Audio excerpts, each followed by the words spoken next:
quelques journalistes et chroniqueurs commencent à relier cette disparition à d'autres disparitions qui ont eu lieu à peu près dans la même région. Il y a des cargos qui ont été perdus sans appel, des avions donc qui ne sont jamais revenus, des signaux de détresse inachevés.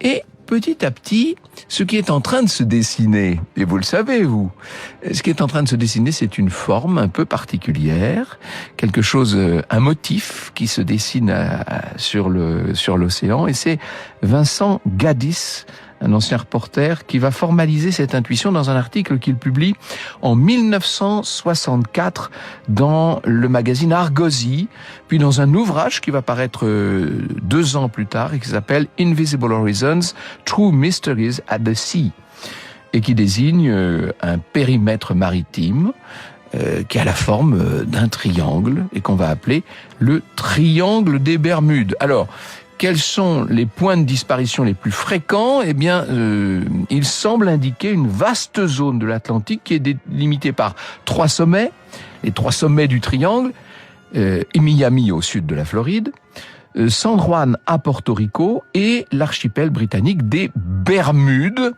Donc cette forme géométrique qui commençait à se dessiner, elle va bientôt devenir médiatique et célèbre. Et l'opinion va s'en emparer, on va parler du triangle des Bermudes.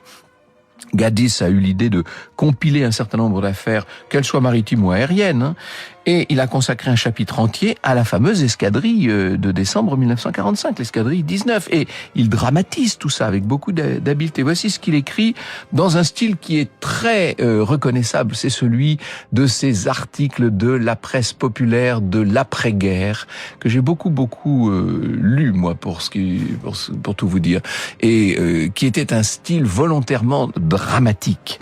Ils tournaient en rond, prisonniers d'un ciel sans repère, d'une mer sans fin. Leurs instruments ne répondaient plus. La voix du commandant s'effaçait dans les grésillements.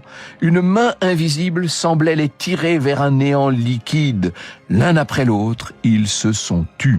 Et quand les secours sont venus, il n'y avait plus rien qu'un vide immense, hostile, comme si la mer elle-même avait refermé la cicatrice. Ah oui, on y va fort chez Gaddis. Et il poursuit: ce triangle maudit a avalé plus de vaisseaux et d'avions que la guerre n'en a fait tomber dans certaines batailles, et pourtant ici, pas d'ennemis, pas de bombes, pas de combat, juste l'incompréhensible.